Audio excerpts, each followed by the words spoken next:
अस्सलाम वालेकुम, मैं मोहम्मद आमिर। आज हमारे सामने डिवाइस है सेंट्रीफ्यूज और हम सीखेंगे कि सेंट्रीफ्यूज कैसे काम करता है, इसकी एप्लीकेशंस क्या हैं, इसकी कंस्ट्रक्शन क्या है। तो अगर लफ्ज़ सेंट्रीफ्यूज को समझ लिया जाए तो हमें इस मशीन के उसूल का पता चल जाएगा और हम इस मशीन को बहुत सारी एप्लीकेशंस इससे हम ले पाएंगे। तो सेंट्रीफ्यूज लफ्ज़ दरअसल लातीनी ज़बान के दो अल्फाज से मिलकर बना है। एक का नाम है सेंट्रम और दूसरा जो है वो फ्यूजर कहलाता है।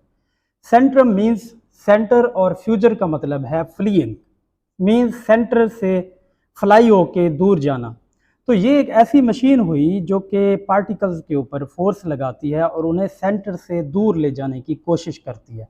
अगर पार्टिकल्स के ऊपर सेंट्रीफ्यूगल फोर्स लगे तो इसका मतलब ये है कि वो सेंट्रीफ्यूगल फोर्स उन्हें दूर ले जाएगी।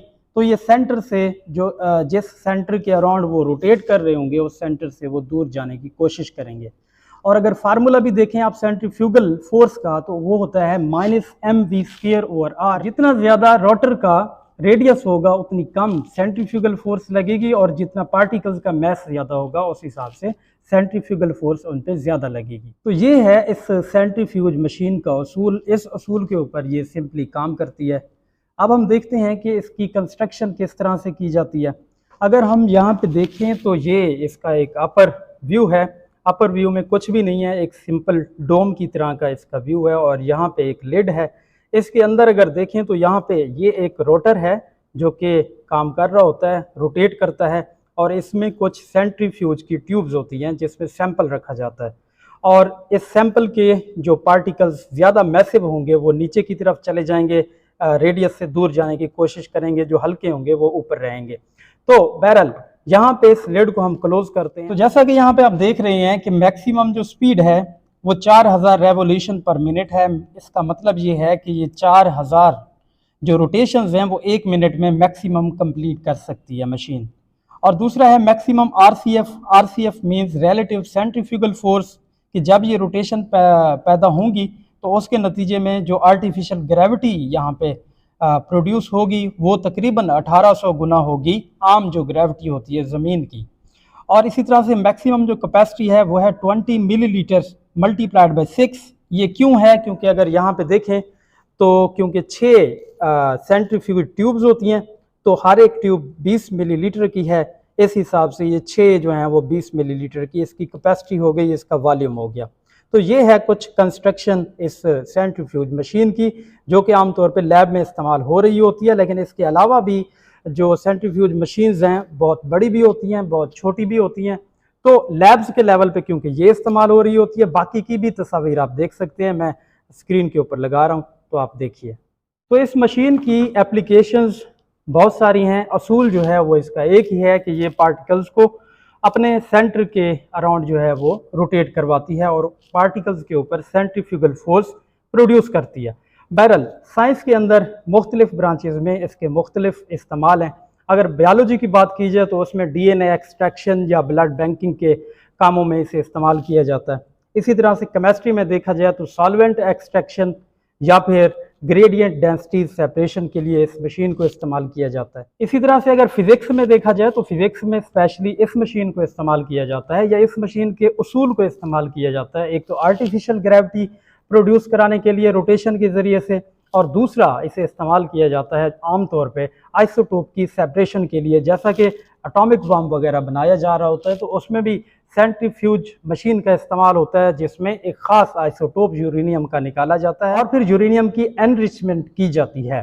तो अब हम थोड़ी सी इसकी वर्किंग की बात करते हैं। वर्किंग में जो आपको ख़ास तौर पे एहतियात करनी चाहिए इस मशीन को इस्तेमाल करते हुए वो ये कि एक जो इसके ये नीचे हैं रबड़ वगैरह या इसके आप समझ सकते हैं स्टैंड वाले ये जो पाँव हैं, तो इसको एक ऐसी जगह पे मार्बल पे रखना चाहिए कि ये एक जगह जम जाएं, ये मशीन एक जगह फिक्स हो जाए, वरना ये मशीन आगे पीछे ऐसे मूव करती रहेगी और अगर रोटेशन की स्पीड यहाँ पे ज़्यादा हुई तो ये मशीन टेबल से नीचे भी गिर सकती है। और दूसरी इसमें जो एहतियात करने की है वो ये है कि इसके अंदर जो यहाँ पे सेंट्रीफ्यूजेस की ट्यूब्स मौजूद हैं, सैंपल ट्यूब्स, इसको इस तरह से रखें कि एक दूसरे के सामने बराबर का वॉल्यूम रखने वाली ट्यूब्स आ जाएं। यहाँ पे अगर आप देखें तो एक दूसरे के सामने ट्यूब्स मौजूद हैं, उनमें एक जैसा लिक्विड मौजूद है और ये जो दो ट्यूब्स की जगह है वो एक दूसरे के सामने हमने छोड़ी हुई है, वो इस वजह से ताकि सिमेट्री आ जाए और इसके अंदर कोई ज़्यादा डिस्टर्बेंस पैदा ना हो और सिमेट्री की वजह से ये एक सिमेट्रिकल वे में मूव करती रहे और बैलेंस रहे। तो ये एक एहतियात आपने करनी है।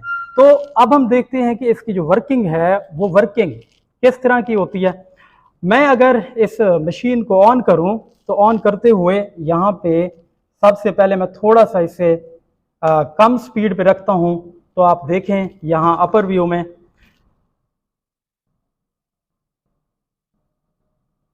कि जो सेंट्रीफ्यूज ट्यूब्स हैं सैंपल वाली वो रोटेट कर रही है। अगर मैं इधर से स्पीड को बढ़ाता हूं तो इसकी रोटेशन भी बढ़ जाएगी और उस हिसाब से डिस्टर्बेंस को कंट्रोल करने के लिए हमें इसको ग्रिप भी अच्छी तरह से करना पड़ेगा। और अगर मैं इसकी स्पीड कम कर देता हूं तो उस हिसाब से यहाँ पे देखें तो ये स्टेबल कंडीशन के अंदर आ जाएगी।